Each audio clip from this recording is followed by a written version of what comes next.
بيكم اعزائي المتابعين، اتمنى تكونوا بخير وباحسن حال دايما ان شاء الله. لو ما شفتوش الجزء الاول من حكايه ايما لازم تشوفوها الاول، ويلا بينا نبتدي بالقسم الثاني من غير رغي كتير.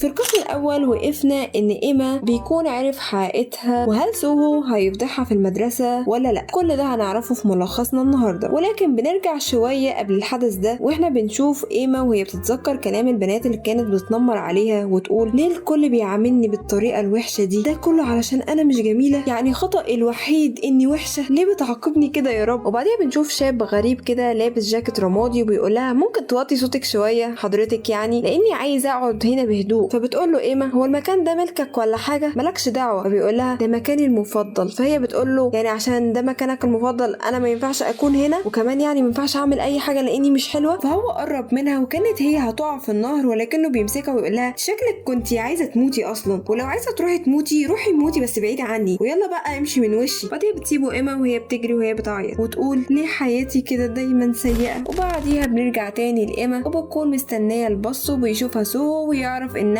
نفس فتاة المكتبة من الإيربوس، وهي عشان تهرب من الموضوع ده بتقوله ازاي البنت اللي شكلها وحش دي تكون انا، هي اصلا مش شبهي خالص. فسوهو طبعا اول ما سمع الكلمتين دول بدأ يضحك بهستيريا ويقول لها طيب عرفتي ازاي عن اي فتاة انا اتحدث؟ يخرب بيتك فضحتي نفسك بنفسك. فهي بيجيلها ايرور وتقول انا لازم امشي بسرعة وتركب الباص، وبنشوفها وهي في بيتها وبتقول اعمل ايه بالورطة دي دلوقتي؟ لازم اتكلم مع سوهو ده. وبتكون خايفة جدا انه يفضحها في المدرسة، وعمالة بقى تتخيل ان اصحاباتها عرفوا وبيقولوا لها طلع ليكي وجهين زي التعبان يا كدابة يا منافقة، انتي واحدة قبيحة جدا، اهدي يا ايما مش للدرجة دي يعني. وتفضل تقول لا مش هخلي ده يحصل ولازم اتفاهم مع سوهو الكلب ده. وبتقرر تروح تقابله في المكتبة، وبتروح فعلا وتنزل وتتوسل له وتقول له بالله عليك ما تفضحنيش وهعمل اي حاجة انت عايزها. فهو بيقول لها للدرجة دي كده؟ بس على العموم مش هقول بما انك هتعملي اي شيء انا عايزه. وهي بتقول يا لك من وغد يا سوهو، بس بتقرر تعمل له اي حاجه هو عايزها عشان يسكت. وفي تاني يوم بنشوفها وهي جايبه له القصص المصوره وشغاله زي الخدامه، و24 ساعه يطلب منها حاجات تجيبها له، ايشي كتب ايشي اكل. وفي تاني يوم بنشوفها وهي في المدرسه وبتكون بتلعن حظها وبنلاقي جالها رساله من سوهو عايزها تجيب له عصير، فبتروح تجيب له، لكن هو بيقول لها ما بحبش العصير ده هاتي واحد غيره. فهي بتقول في نفسها وهي مولعه منه طيب ما تروح انت تجيب غيره، يعني ما عندكش رجلين؟ ولكن بتقول له طلباتك اوامر يا فندم. وبتروح وتجيب له عصير تاني، وهي بتكون ماشيه بيقولها استني هنا، بما ان انت جبتي لي عصير خدي العصير الاول ده. وهي بتحسه غريب انه يديها حاجه وتقول يا له من وقت بيعطف عليا. وبعدين بنشوف ايما وهي ماشيه في طرقه المدرسه وبتسمع كلام الطلاب المدرسه اللي فاكرين انها مرتبطه بسوهو، وتقول بس لو انتوا بس تعرفوا الحقيقه ده بيعاملني زي الخدامه. وبتروح على الفصل وبتكون تعبانه جدا يا عيني عليها الصراحه، وتلاقي صاحباتها بيقولوا لها شايفينك انت وسوهو يعني بتخرجوا كتير مع بعض، انتوا مرتبطين ولا حاجه؟ فتقول لها لا سمح الله انا ولا يربطني حاجه بالشخص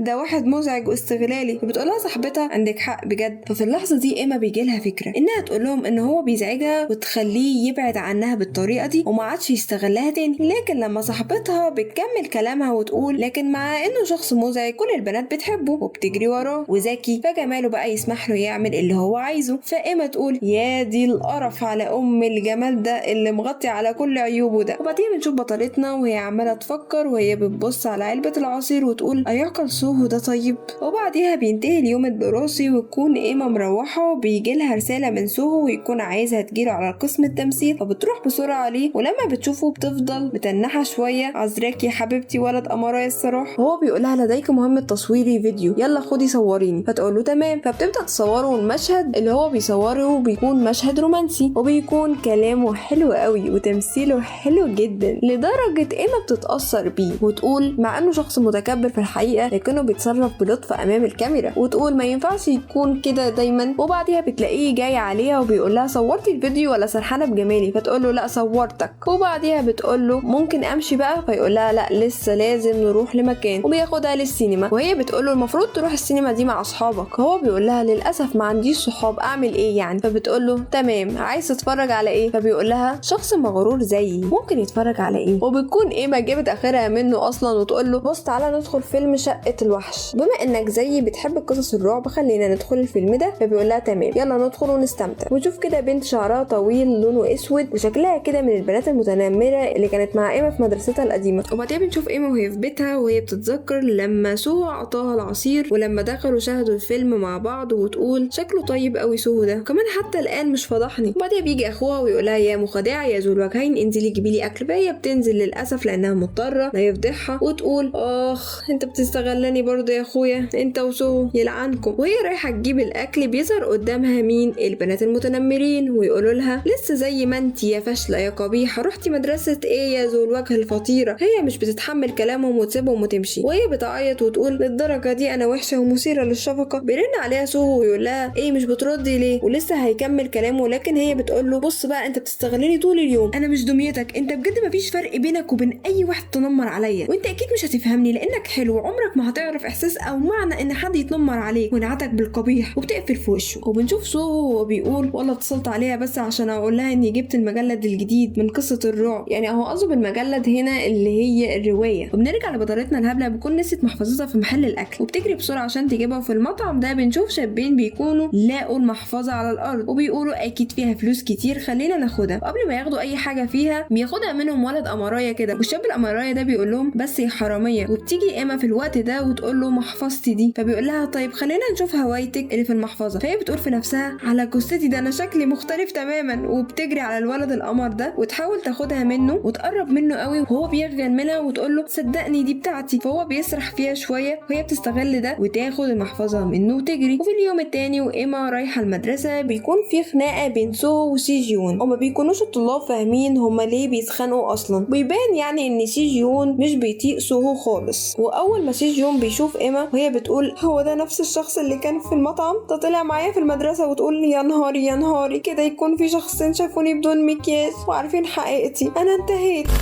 وبكده انتهى ملخصنا هنا. لو عجبكم هنكمله، لو مش عجبكم هنكمله برضو، بس يعني عايزين شوية دعم بس عليه. وبس كده، سلام.